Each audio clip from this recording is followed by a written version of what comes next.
Good day and good evening. Thank you for standing by. Welcome to Tencent Holdings Limited 2025 second quarter results announcement webinar. I'm Wendy Huang from Tencent IR team. At this time, all participants are in a listen-only mode. After the management's presentation, there will be a question and answer session. For participants who dial in by phone, if you wish to ask a question, please press 5 on your telephone to raise your hand. If you are accessing from the Tencent Meeting or Google Meeting application, please click the raise hand button at the bottom left. And please be advised that today's webinar is being recorded. Before we start the presentation, we would like to remind you that it includes forward-looking statements, which are underlined by a number of risks and uncertainties, and it may not be realized in the future for various reasons. Information about general market conditions is coming from a variety of sources outside of Tencent. This presentation also contains some unaudited non-IFRS financial measures that should be considered in addition to, but not as a substitute for, measures of the group's financial performance prepared in accordance with IFRS. For a detailed discussion of risk factors and non-IFRS measures, please refer to our disclosure documents on the IR section of our website. Now let me introduce the management team on the webinar tonight. Our Chairman and CEO Pony Ma will kick off with a short overview. President Martin Lau and Chief Strategy Officer James Mitchell will provide a business review.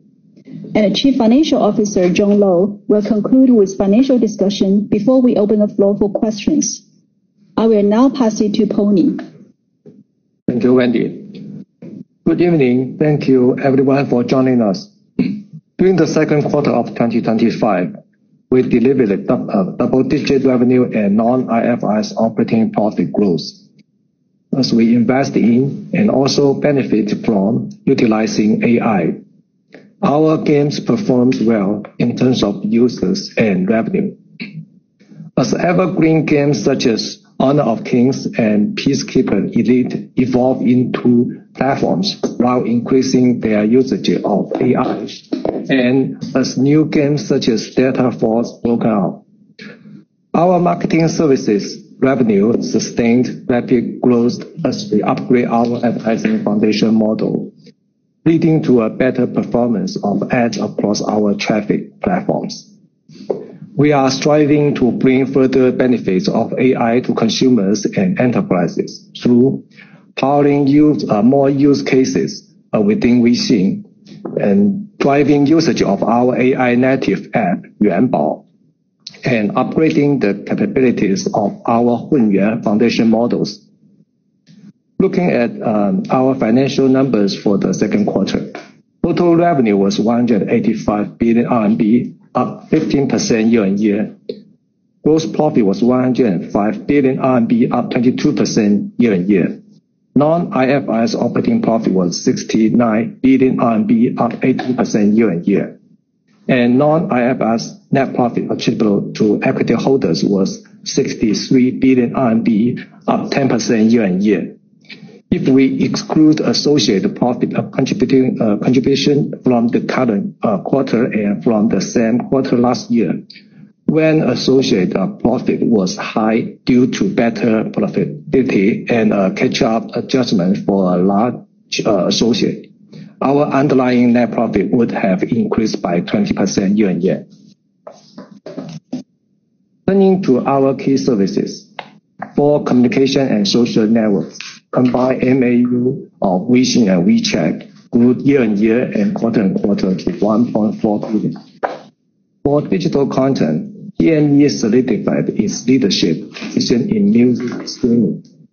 For games, we extend our leadership position with the progress in gameplay-centric games such as Peacekeeper Elite and Delta Force, as well as in content-centric games such as Naruto and Wuthering Waves. For cloud, Gartner has recognized Tencent Cloud as one of the top communication platform as a service solutions globally for the 3 consecutive years. I will now hand over to Martin for business review. Thank you, Pony, and good evening and good morning to everybody. For the second quarter of 2025, our total revenue was up 15% year-on-year. VAS represented 50% of our total revenue, within which social networks subsegment was 18%, domestic games subsegment was 22%, and international games was 10%. Marketing services was 19% of total revenue, and fintech and business services was 30% of total revenue. In terms of gross profit, our gross profit was up 22% year-on-year in the second quarter to 105 billion RMB. Notably, gross profit for each of our three reporting segments grew over 20% year-on-year. VAS gross profit increased 23% year-on-year to 55 billion RMB, representing 53% of our total gross profit. Marketing services gross profit increased 24% year-on-year to 21 billion RMB, contributing 20% of total gross profit. And fintech and business services gross profit increased 21% year-on-year to 29 billion RMB, contributing 28% of our total gross profit. Turning to business segments, value-added services revenue was 91 billion RMB, up 16% year-on-year. Social networks revenue was up 6% year-on-year, driven by increased revenue from app-based game item sales, video accounts live streaming service, and music subscriptions. Music subscription revenue increased 17% year-on-year, supported by growth in ARPU as well as subscribers. Overall subscriber grew 6% year-on-year to 124 million. Our Super VIP subscribers exceeded 15 million, benefiting from privileges such as collectible artist cards and expanded early access to merchandise and live events. Long-form video subscription revenue decreased 2% year-on-year. Video subscribers declined 3% year-on-year to 114 million due to fewer scheduled releases of top-tier content. Despite a light release quarter, our self-commissioned drama series, The Prisoner of Beauty, was the most watched drama series across all long-form video platforms in China in May. Domestic games revenue grew by 17% year-on-year, driven by growth contributions from Delta Force and from evergreen games, notably Honor of Kings, Valorant, and Peacekeeper Elite. International games revenue increased by 35% year-on-year, or 33% in constant currency terms, driven by Supercell's games, PUBG Mobile, and the release of Dune Awakening. Now moving on to communications and social networks. Mini programs increasingly act as a powerful platform for users to connect with merchants and content providers. GME facilitated by mini programs grew by a teens percentage year-on-year in the second quarter, benefiting from improved support for use cases including financial services, dine-in ordering, and transportation. For mini games, the total gross receipt increased 20% year-on-year. We upgraded mini games technology infrastructure with expanded game engine compatibility, enhanced graphics rendering, and reduced load time, which together facilitate developers importing complex app-based games to mini games, and these games include simulation and MMORPGs. For mini shops, we allowed brands and merchants to port their SKU libraries from mini programs to mini shops, and to unify loyalty programs across the two platforms. In addition, we continued to strengthen the social commerce experience, which distinguishes Weixin from traditional e-commerce platforms.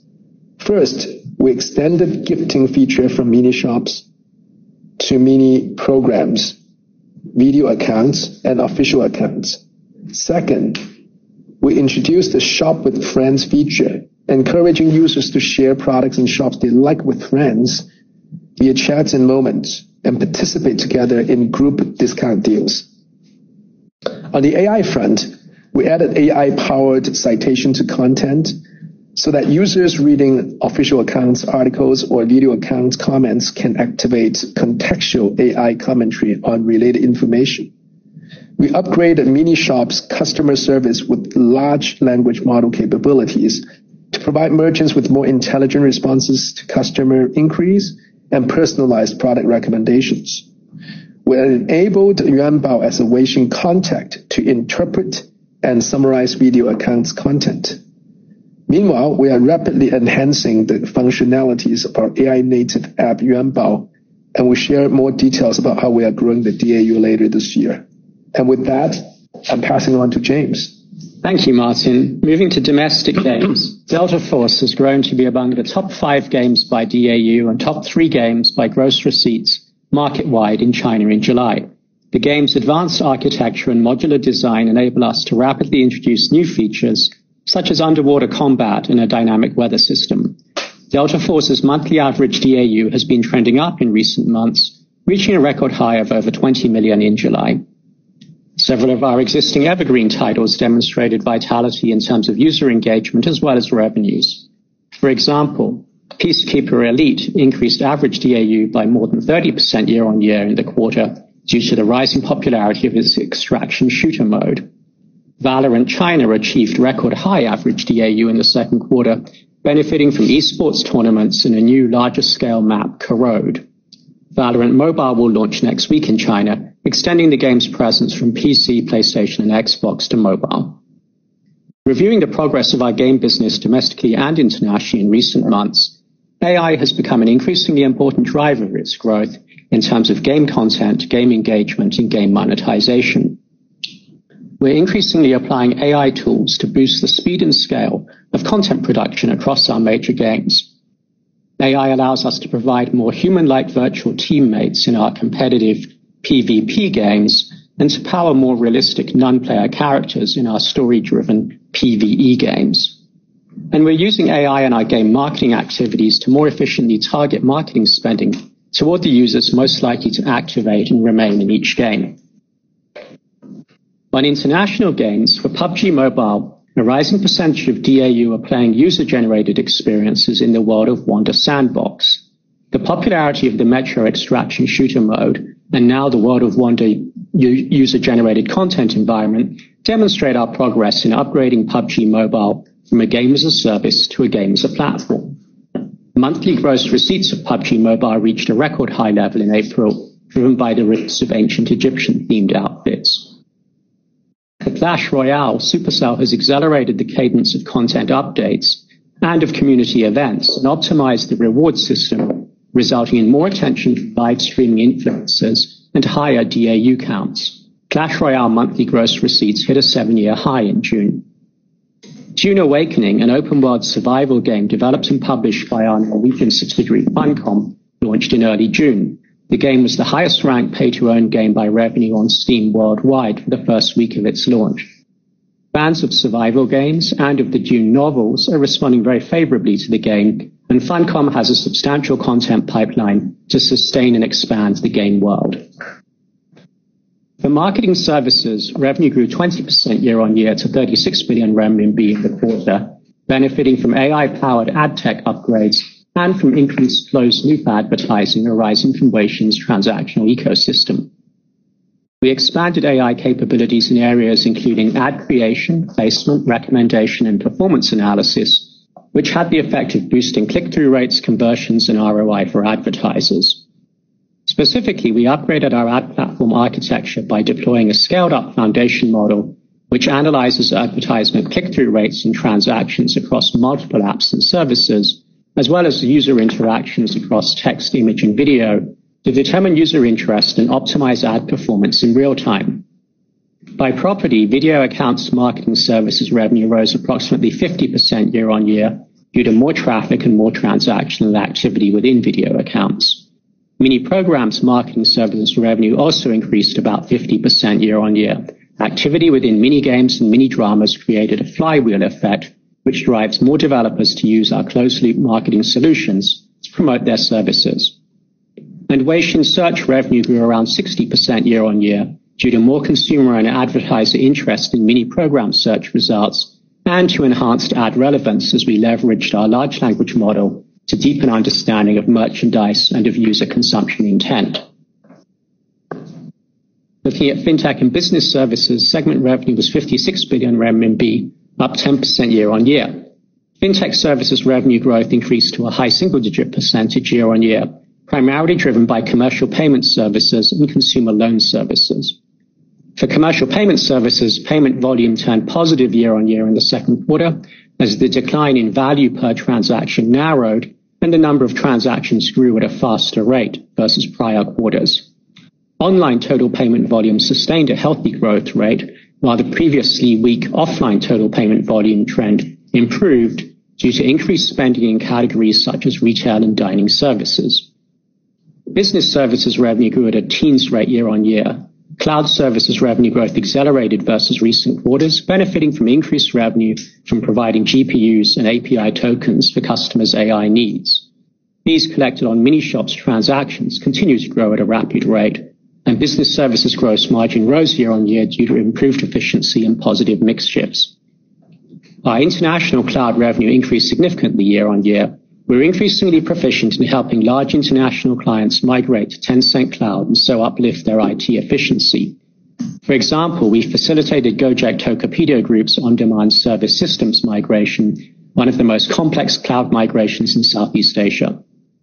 For Hunyuan, we enhanced our data quality and diversity through data augmentation and synthesis and implemented more effective pre-training and post-training scaling. Our Hunyuan 3D model has become the top-ranked 3D generative model on Hugging Face due to its geometric precision, texture fidelity, and prompt 3D alignment capabilities. Game developers, 3D printing enterprises, and design professionals are increasingly using the Hunyuan 3D model for their digital asset generation needs. And I'll now pass to John to discuss the financial review. Thank you, James. For the second quarter of 2025, total revenue was 184.5 billion RMB, up 15% year-on-year. Gross profit was 105 billion RMB, up 22% Y-on-Y. Other loss was 3.6 billion RMB compared to the gain of 1.5 billion RMB in the same period last year, mainly due to lower subsidies and tax rebates, as well as provisions made for some receivables during the quarter. Operating profit was 60.1 billion RMB, up 18% year-on-year. Interest income was 4.1 billion RMB, up 7% year-on-year. Finance costs were 3.9 billion RMB, up 27% year-on-year due to higher interest expenses and increased foreign exchange losses. Share profit of associates and joint venture was 4.5 billion RMB compared to 7.7 billion RMB in the same quarter last year. On a non-IFRS basis, share profit was 6.3 billion RMB, down from 9.9 billion RMB in the same quarter last year, primarily due to lower estimated associate income from a large associate.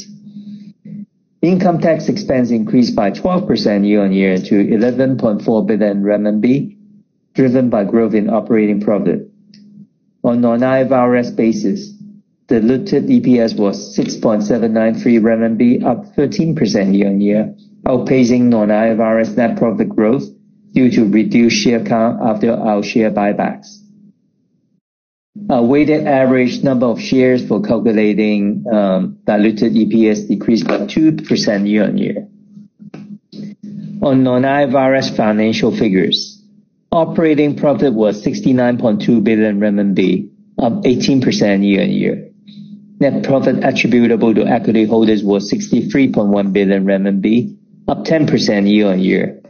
Excluding associate and JV profit contribution in both the current quarter and the same quarter last year, our net profit would have increased by 20% Y-on-Y to 56.8 billion RMB. Moving on to gross margins. Overall gross margin was 57%, up 4 percentage points year-on-year. By segment, VAS gross margin was 60%, up 3 percentage points year-on-year, primarily driven by a higher mix of higher margin domestic games revenue, alongside margin expansion in our music subscription services driven by growth in ARPU and subscribers as mentioned earlier. Marketing services gross margin was 58%, up 2 percentage points year-on-year, supported by growth in high-margin video accounts and Weixin search revenues. Fintech and business services gross margin was 52%, up 5 percentage points year-on-year, mainly due to favorable revenue mix shift to wealth management and consumer loan services, and improved cost efficiency in our payment and cloud services. On second quarter operating expenses, selling and marketing expenses were 9.4 billion RMB, up 3% year-on-year, reflecting promotional efforts to support the growth of our AI native applications. Selling and marketing expenses represented 5% of revenues, down from 6% in the same quarter last year. R&D expenses rose by 17% year-on-year to 20.3 billion RMB, reflecting higher staff force and increased investment to support our AI native applications. G&A excluding R&D expenses increased by 14% year-on-year to 11.6 billion RMB due to higher staff force, including performance-based rewards at certain overseas subsidiaries. At quarter end, we had approximately 111,000 employees, up 5% year-on-year or 2% Q-on-Q, driven by fresh graduate hires. Our second quarter non-IFRS operating margin was 38%, up 1 percentage point year-on-year. To conclude, I will highlight some key cash flow and balance sheet metrics. Operating capex was 17.9 billion RMB, up 149% year-on-year, driven by increased investments in GPUs and servers to ramp up our AI capabilities. Non-operating capex was 1.2 billion RMB, down 20% year-on-year. Our total capex was 19.1 billion RMB, up 119% year-on-year. Free cash flow was 43 billion RMB, up 7% year-on-year, driven by growth in games gross receipts. On Q-on-Q basis, free cash flow was down 9% due to seasonally lower games gross receipt following the Spring Festival period. Net cash position was 74.6 billion RMB, down 17% quarter-on-quarter or 15.6 billion RMB, primarily due to final dividend payments of 37.5 billion RMB for the financial year 2024. Thank you. Thank you, John. We shall now open the floor for questions. We will take the first question from Thomas Chong from Jefferies. Hi, good evening. Thanks management for taking my question and congratulations on a very strong set of results. My question is about advertising. We have seen Tencent and other overseas peers using AI in driving ad revenue growth. Can management comment about the potential of marketing services over the next few quarters and coming years? In terms of ad growth driver, how should we think about traffic, click-through rate, and ad load from video accounts? Thank you. Thank you, Thomas. So on the advertising and the potential, we continue to believe that we enjoy a long and a lengthening runway for continuing to grow our advertising revenue at a reasonably healthy rate.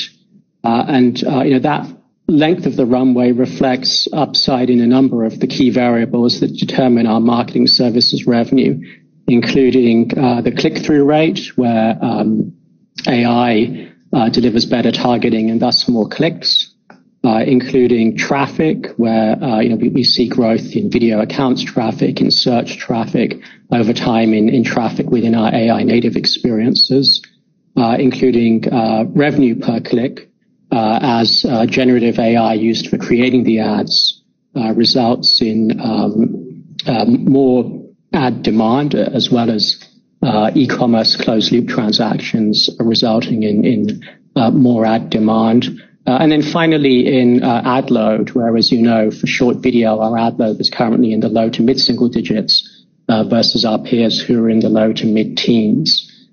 So those are the reasons we believe there's a long runway for growth for our advertising revenue. In terms of prioritizing between the drivers, then in the second quarter, the majority of the advertising revenue growth of 20% year on year arose from higher revenue per impression, and that in turn was primarily due to a higher click-through rate arising from deploying AI, although also to higher revenue per click arising from more closed-loop activity with mini shops and mini games. And then a lesser driver was more impressions arising primarily from video accounts traffic growth and search traffic growth, while ad load was not really a driver. So those were the drivers in the second quarter. Thank you. Thank you. Thank you, Thomas. We will take the next question from Alex Yao from JP Morgan.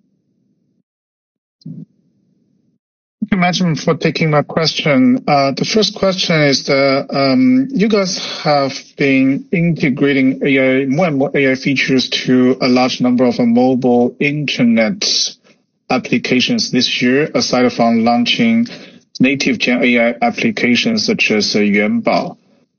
What's your observation of a consumer behavior change when they use these AI embedded mobile internet applications? And could these consumer behavior change affect the mobile internet ecosystem? For instance, if people use too much AI search, then they will bypass the website or the public account and they just directly consume the content in the AI summary, which could potentially affect the mobile internet ecosystem. And then my follow-up question is that as you guys continue to offer increasingly more AI features to consumer free of charge, the delivery of these AI features is a lot more expensive than mobile internet services, which will potentially hurt Tencent's cost structure. Will management consider to start directly monetizing these consumer-facing AI features in the next 1 or 2 years? If so, what AI features or functions are most monetizable? Thank you. Well, first of all, in terms of the AI features, right? I think there is, sort of broadly speaking, a number of these features. One is obviously our Yuanbao, which is an AI native app, and then I would say it's related to search, AI enabled search, so that lands on our browser, that also lands on WeChat search. And then there's a whole host of different features within even games, right? When we have AI enabled players, or in our productivity tool, for example, summary of meetings in our Tencent meeting, and assistance within our Tencent docs, right? To help people to write. I would say, we're still at an early stage in observing the user behavior. Obviously, I think when users use these, right? I think they tend to be more satisfied. They tend to have sort of higher efficiency in creating the kind of content and getting to the content that they want. I think it's an improvement in terms of the user experience. And in terms of whether it's really gonna hurt the search, I think the one sort of negative impact that you are pointing to is when there is AI assisted search, whether it would just show the content rather than leading people to the pages. We have not seen a very big impact on that. I think overall people tend to be more satisfied in getting the answer directly, and if they want to explore the topic more, they would click on the different links and articles. So I think overall it's actually not that much of an impact. And at the same time, if you look at the ecosystem within WeChat, the content ecosystem, right? A lot of the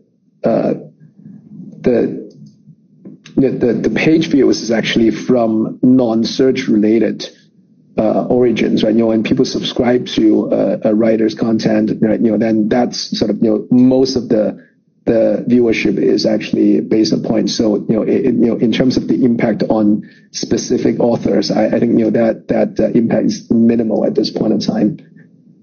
In terms of your question about the cost, I think we are actually managing the cost in a relatively granular way, right? I think there are a lot of places in which if we can use smaller models, we'll be using smaller models, and the cost will be sort of much lower than using the flagship model. And so, in a lot of these use cases, the cost is manageable if we can use smaller models. And at the same time, if we continue to improve the efficiency of inference through software upgrades. And as it relates to whether we would be monetizing eventually, I think eventually there should be some monetization. I think, in China, in reality, it's actually very hard to use the user paid model, which now populates the US AI tools. And I think, over time, we'll try to figure out whether there will be some ad supported way of monetizing. But at the same time, I want to point out that, AI is already contributing to the growth and monetization of our existing businesses in different ways, right? So somehow, we could also fund part of this quote unquote subsidy for AI usage by the users through the growth in our other businesses. Thank you, Alex. We will take the next question from Robin Zhu from Bernstein. Thanks, manager. Can you hear me? Go ahead.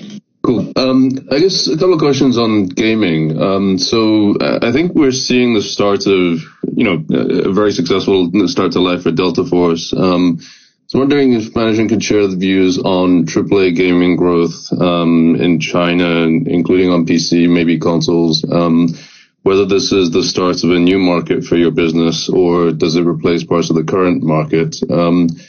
And then a second question on, capital allocation on AI.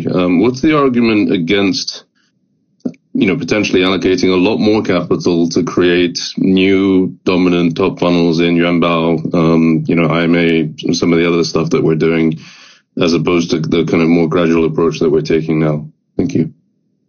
Thank you, Robin, for your question. So to confirm, the first question is about AAA games, not about Delta Force. Is that right? Yeah, about the market opportunity, I guess, illustrated by Delta Force growing a lot. I mean, we would define AAA games as pay-to-own games, such as Black Myth Wukong, okay, versus we would define Delta Force as, more of a, live game or game as a service. So, we're optimistic about both, but we think that, the majority of the market in China today and for the future is live service games such as Delta Force. Delta Force is gratifying for us, not so much because it's top 3 this and top 5 that, but more because having launched at a certain scale, it's actually been progressively growing in the 9 or so months since its launch in terms of both users and revenue, which is exactly what we want to see from our evergreen game strategy. And that persistent growth, we think, demonstrates our ability to produce high quality game content at scale, which spans 3 modes within Delta Force, 2 platforms, 3 platforms as of tomorrow when it moves to console, as well as both China and international markets. And we're able to do that because of the quality of our developers, the capabilities of our tools, and our production process, which includes AI. So very happy with Delta Force. In terms of in a AAA or pay-to-own games, then there is an increasing audience for such games in China, and we think that where people release excellent AAA games, they have the potential to be solidly profitable. the bar to being excellent is very high. And, we think AAA games or pay-to-earn games will remain a minority of the China market, given gamers are accustomed to free-to-play games. But, the emergence of AAA in China, it provides a really good opportunity for, passion projects that would otherwise be not economical to become economically feasible without needing to provide, live content and ongoing services for 10 years or more. In terms of, whether those AAA games growing is cannibalistic of the live service games, we're very confident that that's not the case and they're complementary. I think that if you look at Tencent Music as an analogy, then there's 100 and something million people subscribing to the core music streaming service. And then some subset of them will periodically, buy digital albums. And that spending on digital albums is supplementary. It's not cannibalistic to the original subscription, the mainstream subscription monetization. So we think the same thing will be true here, that the people who purchase the AAA games will overwhelmingly be people who are already playing live service games, who will continue to play and spend money on live service games. But once every so often, if there's an excellent product like Black Myth Wukong, then they'll purchase those AAA games as well. So that's on the game question. Well, in terms of the AI spending, right? I would have to say, we have been spending quite a bit, and we are also increasing our spending, and we'll be spending more as we go along. So that's sort of already happening. But at the same time, we also have to be spending smartly rather than just sort of saying, we're going to go all in and spend, on buying a lot of chips and sort of hiring a lot of people and doing a lot of marketing, right? I think we have to sort of spend in the right tempo, and in particular when you look at the two products you mentioned, right? For example, IMA is right now an innovative product, and there's not that much of an example of this product, and so it's right now in the process of figuring out the optimal product offering and use case. So before we do that, right, I don't think we should be piling in on marketing expenses of that product. Now, Yuanbao is a more mature product. There's a very clear product use case, and so we have been spending quite a bit in promoting the product, especially in the first quarter, right? And we on the back of that spending, we have actually grown the user base quite a bit. I think the second quarter is really about improving the product so that we can actually retain the large user base that we actually have acquired, and give them a great user experience. And as we have been able to do that, then likely we're going to be ramping up the promotion again. But the promotion is not going to be all just spending money in acquiring users in the market, because bear in mind, we actually have a lot of existing platforms that we can leverage. And I think, integrating Yuanbao with our existing platforms is actually a very important advantage and leverage that we have. And we're going to be doing a lot more of that in the coming months, in addition to starting to ramp up the promotion of this product. Thank you very much. Thank you, Robin. We will take the next question from Kenneth Fong from UBS. Hi, good evening, management. Thanks for taking my question. I have a question about the impact on the new advertising law for gaming companies or marketing.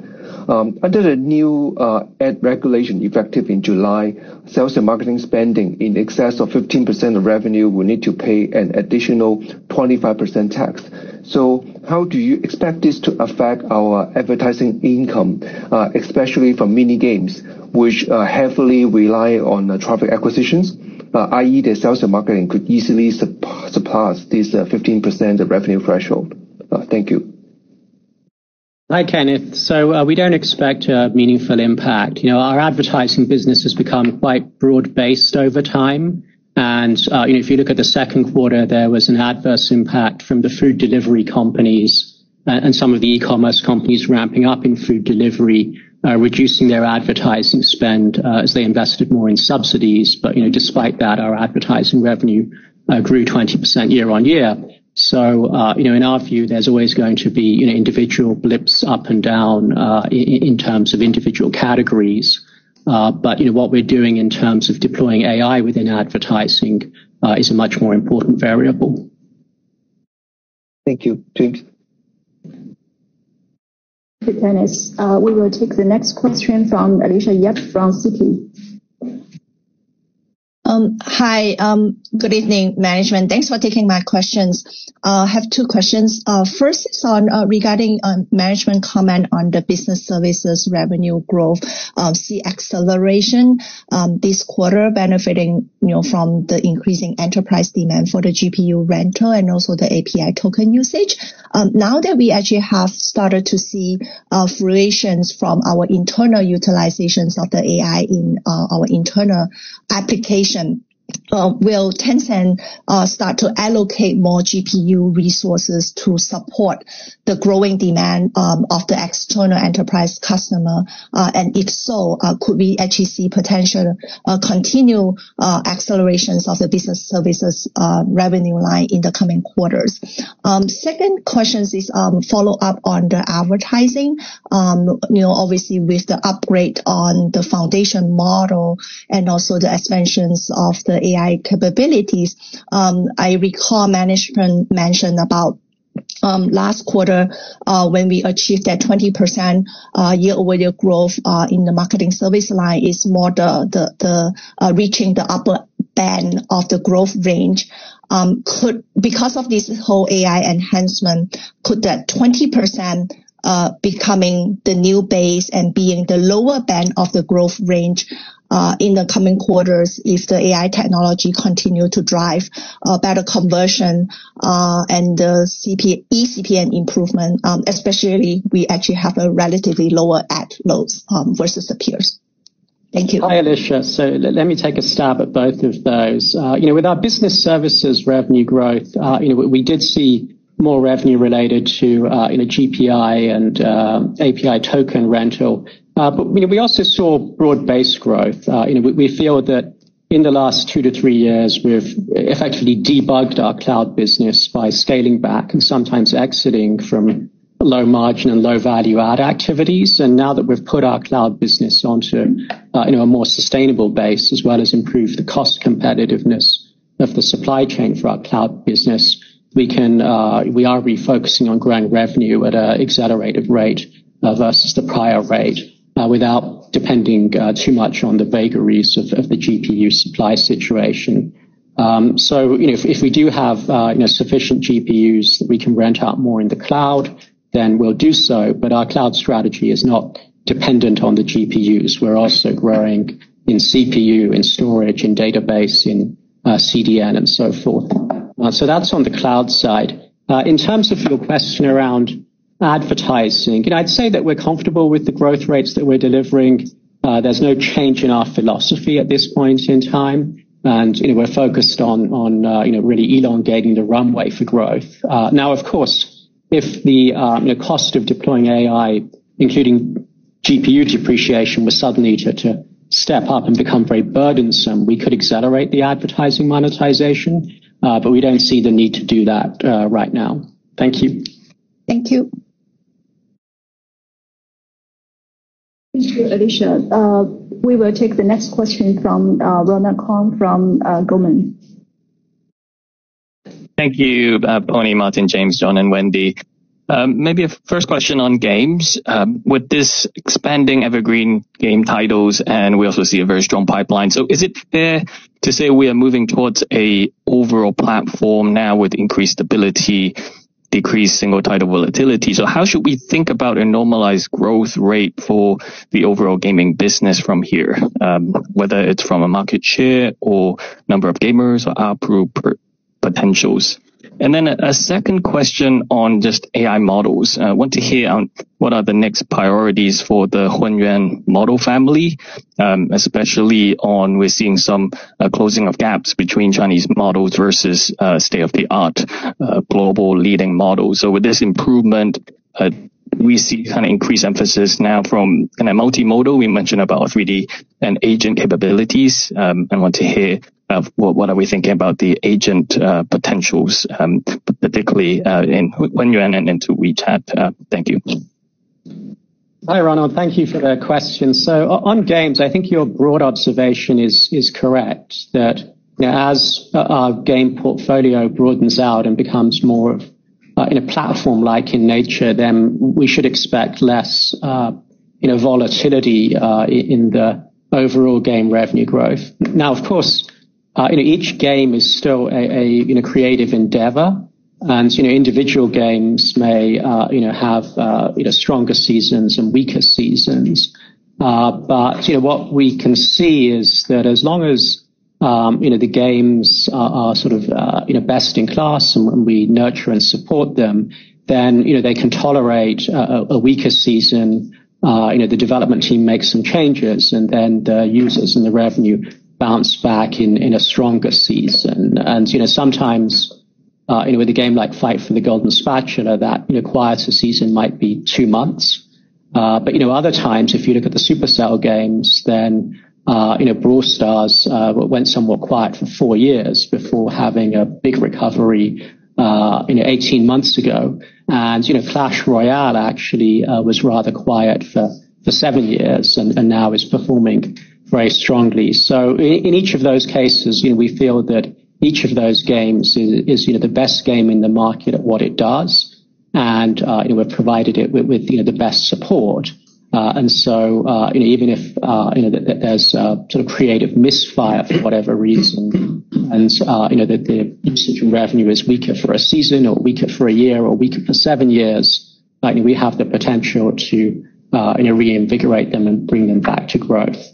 And of course, as you observed, we periodically release new games, some of which may themselves become evergreen in time, which, broadens out the portfolio and strengthens the platform.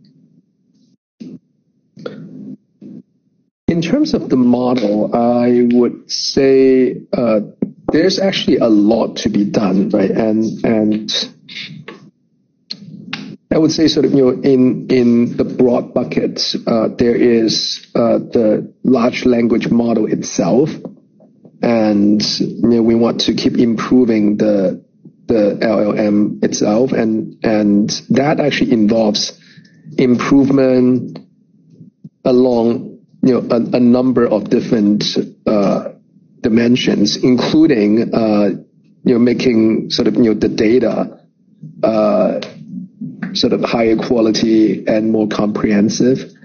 That includes making the pre-training more efficient and more effective, and improving the pre-training model. That includes improving the post-training and reinforced learning processes in basically extracting the capability of the pre-trained model, and that includes improving our infrastructure so that we can actually train more efficiently as well as inference more efficiently, right? And then when we can inference more efficiently, then we can make use of the GPUs better. We can lower the cost of providing the services to our users and customers. And when we have an improved LLM, it's actually sort of the foundation for all our AI services. And in particular, it would improve our search and productivity related services. And then, of course, we also want to improve the multimodal capability of our model so that we can actually provide more customized functions for the users in Yuanbao, right? Within Yuanbao, it's not, people are not just using it for search and productivity related activities. They are using it for all kinds of different multimodal activities. They may want to speak. They may want to, turn text into pictures, turning pictures into text. And there are a lot of multimodal conversions within Yuanbao, which we actually need to have very strong capability for. And then I think the third broad category is actually coding and agent, right? So that if we can sort of keep improving, then basically we can provide much better coding environment for both ourselves as well as our enterprise customers. And at the same time, and that would enable a better agent and instruction follow capability for our agent. I think, that's particularly important for Weixin going forward. As we build an agent for Weixin that can be the personalized assistant to the Weixin users in a personalized way. So, we are actually improving our capability across all these different dimensions. Thank you. We will take the next question from Charlene Liu from HSBC. Thank you, Wendy, and thank you for the opportunity. I wanted to ask about the government's anti-involutions efforts. In fact, these efforts should reduce competition, but probably accelerate consolidation of certain sectors. What are your observations so far? Do you expect these changes to impact, or how do you expect these changes to impact your main business lines in the short and long term? Also separately, we see commercial payment volume growth turn positive in the second quarter. Can we expect that growth to sustain or even accelerate? Thank you so much. So on that question, I think your two questions are somewhat related, right? The biggest impact that we have seen is that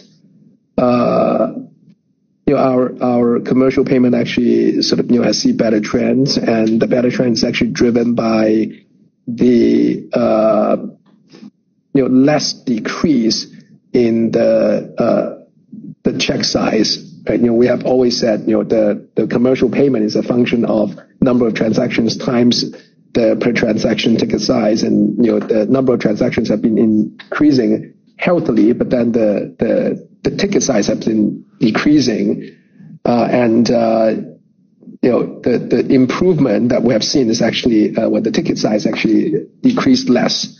And I think part of the driver of that is actually the anti-involution initiative by the government.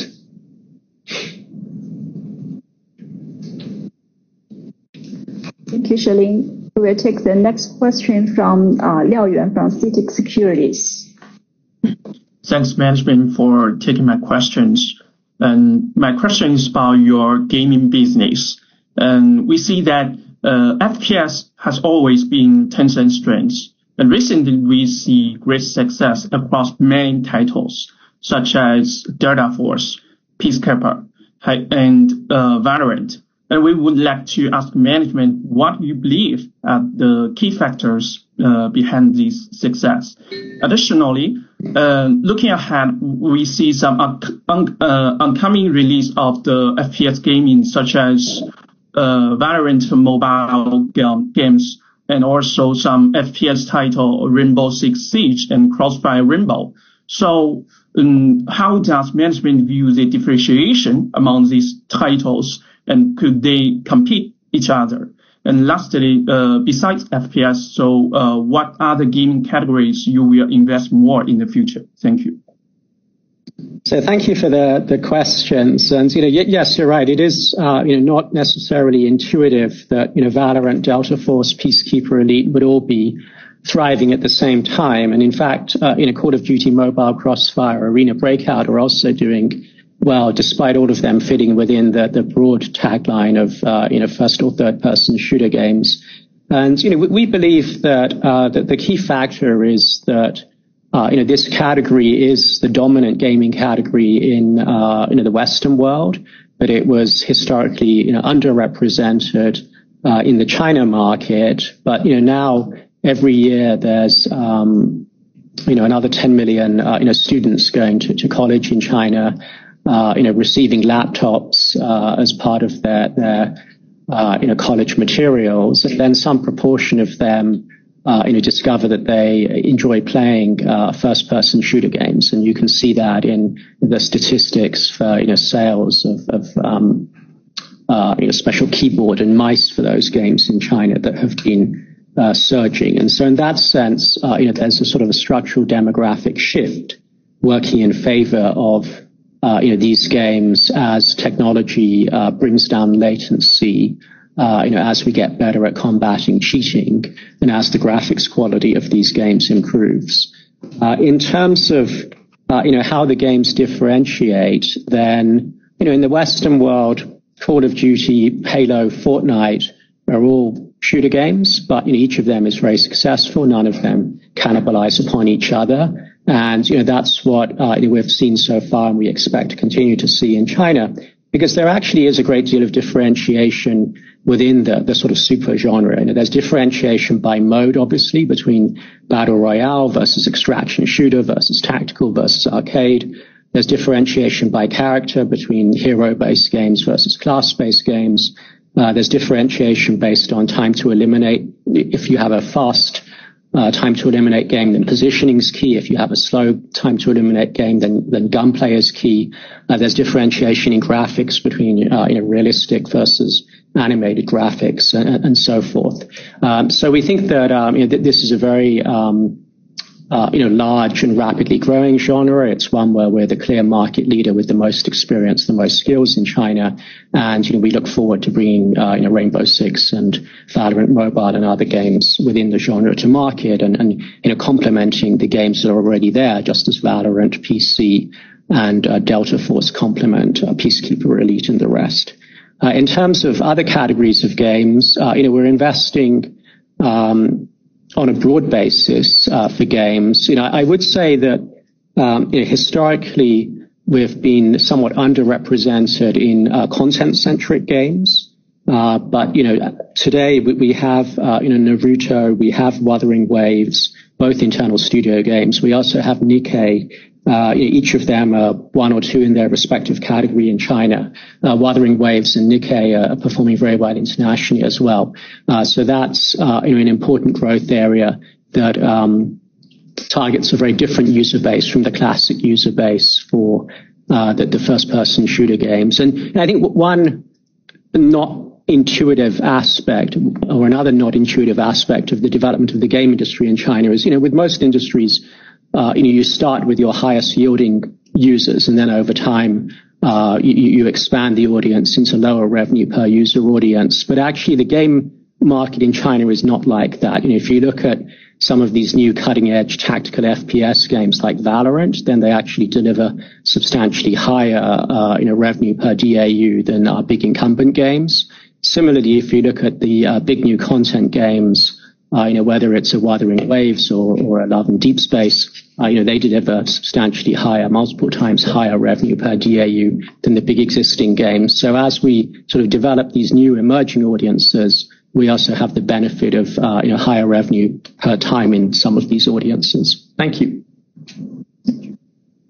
Thank you. We will take the next question from William Packer from BNP. William, your line is open. Hi, management. Hi, management. Thanks for taking my questions and congrats on the strong quarter. At your last earnings update, you shared some expected levels of CapEx spend, with chip spending a clear strategic priority in the context of the AI opportunity. Since May, we've had a huge amount of news flow around chip restrictions. Could you help us think about your chip sourcing options in the context of new rules and the consequent impact on your CapEx spend and follow through on group margins? And then my follow-up is around the impressive quarter for gross margins in the VAS segment, following the recent Epic decisions. Should we think that those changes in App Store take rates in your international business are a positive driver for Q2, or is that a source of upside in the future? And any progress you're having with App Store partners in China would be interesting too. Thank you. I'll answer the first question. Well, with respect to the acquisition of chips, especially the U.S. chips, right? The answer is that we don't really have a definitive answer on the import situation yet. I think there's a lot of discussion between the two governments, right? And waiting to see what exactly come out of that.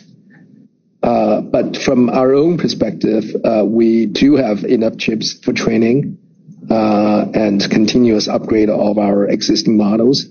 And, we also have many options for inference chips. And we are also executing a lot of software improvement and upgrade in order to drive efficiency gain in inference so that, we can actually put more workload on the same number of chips. So, with respect to our CapEx target, we have not revised our full year CapEx target yet. And when it talks about sort of, what's the impact on group margins, I would say the depreciation cost related to AI would definitely continue to go up. But at the same time, we also see that, we continue to reap the benefits of AI. And the issue is that, these two may not match each other completely. But I think, both of them will be moving in the same general direction. And in terms of your second question, Will, then the impact of some of the court rulings around App Store fees was not really a driver for our VAS gross margin in the second quarter. We have been ramping up the usage of link-out payments in the United States, where the court order took effect relatively sooner. But in a number of other jurisdictions, those court orders have only been flowing through in the third quarter, including actually the Australian jurisdiction overnight, I think. And also we have the accrual accounting for our game, revenue and cost of revenue, which means it would take time to flow through the P&L. In China, then, our Android App Store revenue splits have been moving in what we think is a much more rational direction, and one that favors developers and therefore overall usage of the software and the hardware over time. So that has been a gentle tailwind for our China business. But I think if you look at the second quarter specifically, then the mix shift from licensed games towards self-developed games, in particular Delta Force, was a bigger positive contributor to the VAS gross margin improvement. Thank you. Thank you. We will take the last question from Ali Zhang from Macquarie. Great. Thank you so much for the opportunity for the question. So I have a question on the overall AI strategy. The management has shared a lot of the insights into us kind of exploring into different dimensions of AI integrations. Just in terms of the KPIs we're utilizing to track our AI development's progress from the model layer into the application agentic AI layer. How do we really tackle the existing challenges, especially on the supply side? I guess that's the first part of the question. And then as a follow-up to the prior question on the AI investment front, how would we really assess the potential M&A opportunities in the market right now, considering there are actually a surging volume of smaller kind of AI, agentic AI ventures that's been happening. So I guess that's the second question. Thank you. In terms of the first question, I would say we do track our AI development progress very closely, and I think there are a number of indicators that we use, right? In tracking the progress. And the first one is that we focus on tracking how AI is actually helping our existing businesses, such as ads, such as games, such as fintech, and I think that's one area. When we see that AI is actually being applied in driving the efficiency gain as well as the growth of these businesses, then sort of, that's good. Secondly, we focus on tracking the performance and quality of our large language model, Hunyuan. And I think, there's a lot of metrics that we'd actually have to use in order to track the capability as well as the quality of the model. The third one is we do track how our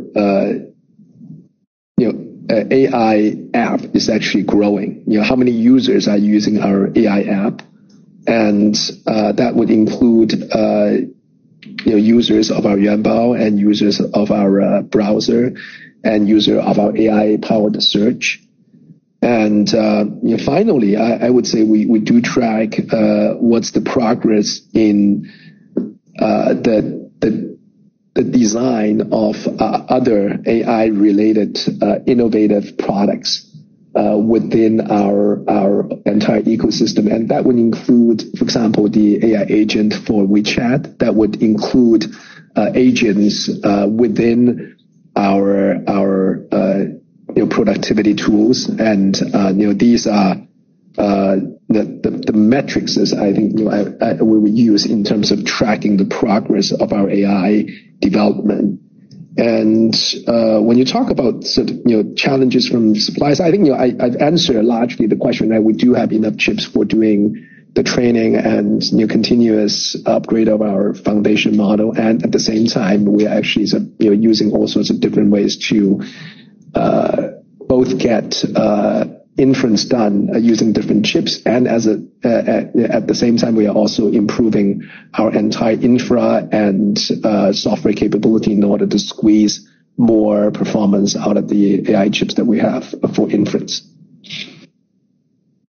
Thank you. We are now ending the webinar. Thank you all for joining our results webinar. If you wish to check out our press release and other financial information, please visit the IR section of our company website at www.tencent.com. The replay of this webinar will also be available soon. Thank you and see you next quarter.